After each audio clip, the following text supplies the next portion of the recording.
নমস্কার। আজকে আমরা জেনোগায় একটা প্রশ্ন আছে যে বিগেস্ট ব্লক অফ লাইফ, মানে জীবনে একটা বড় কিছু করতে গেলে বা স্পিরিচুয়াল কোয়েস্ট তো একটা অনেক বড় প্রশ্ন, যে নিজের ভেতরে ঈশ্বরের অনুভূতি করা, সেটা একটা অনেক বড় সার্চ। তো সেই সার্চের জন্যে সেই খোঁজটা চালিয়ে যাওয়ার জন্যে কী করে আগ্রহ বা উদ্যম আমরা বজায় রাখবো। কারণ এটা একদিন দুদিন বা 3 মাস 6 মাসের ব্যাপার নয়, এটা একটা অনেক দীর্ঘ সময় ধরে ঘটা একটা দীর্ঘ সময়ের একটা গল্প। হয়তো 10 বছর 20 বছর 30 বছর বা কয়েকটা জীবনও হয়তো লাগতে পারে। কিন্তু কি করে আমরা আগ্রহ বজায় রাখবো, ইন্টারেস্ট বজায় রাখবো, এনথুজিয়াজম কী করে রাখবো এই কোয়েস্টের জন্যে। আর শুধু এটা নয়, যেমন ধরুন আমরা মেটেরিয়াল লাইফে আছি, তাও আমরা চাই জীবনে একটা, অনেকেই চান যে এই জীবনের এই ফেজ থেকে বেরিয়ে গিয়ে একটা বড় কিছু করতে, কিন্তু সেটা কেন হচ্ছে না, সেটা কেন হয় না, ওগুলো ছেড়ে দিলাম। আমরা অনেক রকম আমাদের ব্যাড হ্যাবিট আছে, সেগুলো থেকে বেরোনোর জন্য অনেক সময় আমরা প্রতিজ্ঞা করি যে কাল থেকে এটা করব না, কাল থেকে সকালে ঘুম থেকে উঠবো, কাল থেকে বা আমি 3 মাস 6 মাসের মধ্যে এই জিনিসটা ছেড়ে দেবো, আমি ড্রিঙ্ক করা ছেড়ে দেবো বা সিগারেট খাওয়া ছেড়ে দেবো, আর মোবাইল কম করে দেবো, তারপর অন্য একটা লাইফের দিকে এগোবো, বা আমি একটা বিজনেস করতে চাই, তো ধীরে ধীরে আমি সেইটাকে এস্টাবলিশ করব। কিন্তু কেন করতে পারি না? বেশিরভাগ মানুষের এই স্বপ্নগুলো ধীরে ধীরে হারিয়ে যায়। কেন হারিয়ে যায়? এটা একটা বড় প্রশ্ন। আর আমাদের প্রত্যেকেরই ডেইলি রুটিন যেটা আছে, জীবনে একটা রুটিন আছে, বেশ কিছু কাজ যেগুলো আমাদের করতেই হয়, রোজই করতে হয়। যেমন ব্রাশ করা, ডেইলি রান্না করা, বা মেয়েদের ক্ষেত্রে যেটা রান্না বান্না, খাওয়া দাওয়া, স্নান করা, ড্রেস করা, এগুলো তো ছেড়েই দিলাম। তারপর আমি আমার জীবনে যেটা বলছি, সকালবেলায় মেডিটেশন করার পরে আমার ছেলে স্কুলে যায়, তার জন্য তাকে রেডি করা, তার জন্য টিফিন রেডি করা, তাকে তুলে রেডি করা, স্কুলে পাঠানো, আমার নিজের স্কুলের জন্য তারপরে রেডি হওয়া, স্কুলের সারাদিন সব ডিউটিস শেষ করার পরে, অত বাচ্চাদের সামলানোর পরে, তারপরে বাড়িতে এসে আবার বাড়ির রুটিন। এর বাইরে যদি আরও কোনো কাজ থাকে, বাইরে বেরোনোর থাকে, কোথাও যাওয়ার থাকে, সেগুলো এর সাথে অ্যাড হয়।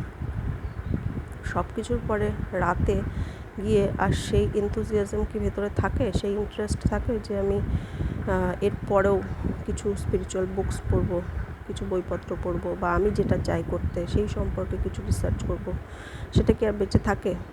থাকে না, বেশিরভাগ মানুষের জীবনে থাকে না। তো এখানে সেইটাই আসল সমস্যা বলা হচ্ছে, যে জেনোগা যেটা বলছে যে আমাদের হায়ার সেন্টারগুলোতে পৌঁছানোর আগে আমাদের যেতে হবে ক্রিটিক্যাল সার্টেন স্টেজে।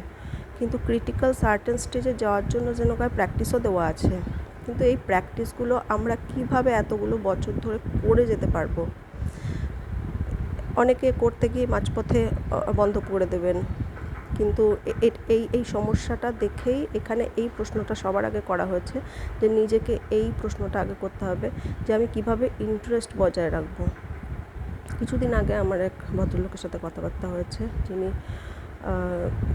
মেডিটেশন করার চেষ্টা করছেন একটা হায়ার স্টেজে যাওয়ার, কিন্তু তার সমস্যা সেটাই যে 3 মাস 6 মাস করার পরে তিনি তারপরে আর করতে পারছেন না, আর সেই আগ্রহটা বজায় রাখতে পারছেন না।